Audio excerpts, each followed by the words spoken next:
The parable of the rich fool, lessons on greed and the dangers of materialism. In the parable of the rich fool, Jesus teaches us the dangers of greed and materialism.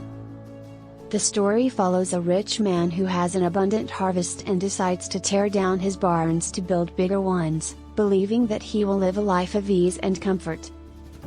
However, God tells him that his life will be taken from him that very night, and he will leave his wealth behind. The parable of the rich fool is found in the Gospel of Luke, chapter 12, verses 13 to 21. In the story, a man approaches Jesus, asking him to tell his brother to divide the inheritance with him.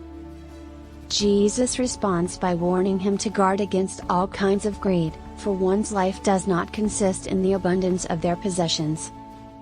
To illustrate his point, Jesus tells the story of a rich man who had an abundant harvest and decided to tear down his barns to build bigger ones.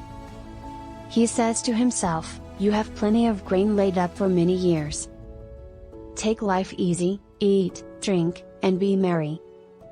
However, that very night, God tells him that his life will be taken from him, and he will leave his wealth behind. This parable teaches us that material possessions do not bring happiness or security. The man in this story thought that he could find comfort in his wealth, but he was foolish to put his trust in his possessions instead of in God. We are called to seek first the kingdom of God and His righteousness, knowing that all other things will be added to us. The parable of the rich fool is a powerful reminder of the dangers of greed and materialism. It challenges us to evaluate our priorities and put our trust in God instead of in worldly possessions.